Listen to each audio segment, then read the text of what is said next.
iltimos, yonimda turib beringlar. Men sizlarni sharmanda qilmayman. İltimos, meni yonimda turib beringlar, dushmanning gapini menga otmanglar menga. Men sizlarni sharmanda qilmayman. Chiqib ketadi. O'ldirib qo'yasiz bo'lmasa, men desam, yo'q, majburlab o'lib o'tirdilar. Uxlab qolganlarida zo'rg'a qochib chiqib ketdi. Masalan, qanaqa urollar? Qanaqa urollar aytib beraymi? Boshingdan so'chingdan o'ttiradi, yerga go'rlab boshini urdilar. Yo'qlarga urdilar. Yo'qlar urdilar. Inna lillahi va inna ilayhi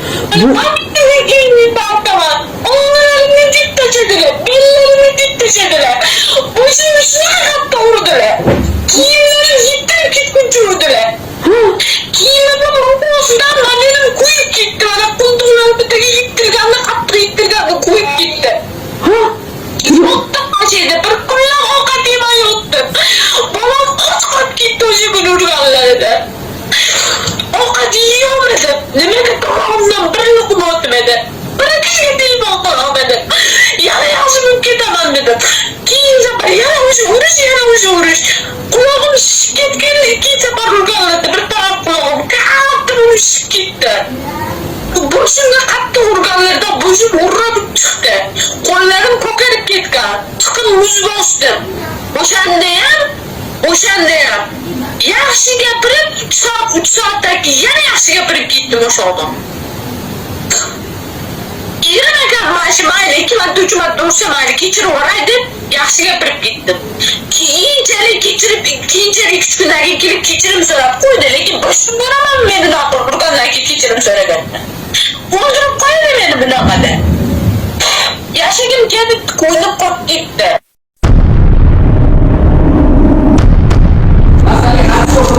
Senga jannat kerak yo'q. Hadisda g'oyib barvaqt qilib uringlar deyilganmi, ko'paytirib uringlar deyilganmi? Hadisda g'oyib uringlar deyilganmi? Hadisda g'oyib barvaqt qilib uringlar deyilganmi, ko'paytirib uringlar deyilganmi? Va'da berdi, qilmadi, o'qitaman deb va'da berdi, o'qitmadi. Oxir qizim o'sha tug'ishiga yaqin kel deb telefon qilaverdi. Qizim mayli, qo'rniga bolam yetim bo'lmasa, endi mana kechirim so'radi. Endi qilmas ekan, endi menga xafa qilmas ekan, endi haqorat qilmas ekan, endi bunaqa zulm qilmas ekan dedi, ketdi qizim. Ketgandan keyin 5 kundan keyin tug'di. Qo'niga 7 kun bo'lgan, rosa uribdi. Shunaqa uribdiki, bo'g'ib uribdi. 7 kunlik ayol kim uradi? Ayol kishi uradigan erini yaxshi ko'radi. Erkak biroz shiddatli bo'lish kerak, gapini o'tqazish kerak. O'sha o'tkazgan paytida o'zi bo'ldi, taloqqa hojati yo'q. Erini maqtanib ham qo'yadi. Ayollar erini shunaqa ekanligidan boshqa dugonalarga maqtanadi. Agar gapimni yolg'on desani, meni Robbim ko'rib turibdi rost gapirganimni. Men to'g'ri guvohim yo'qdir u qizim urtganda, lekin Alloh ko'rgan.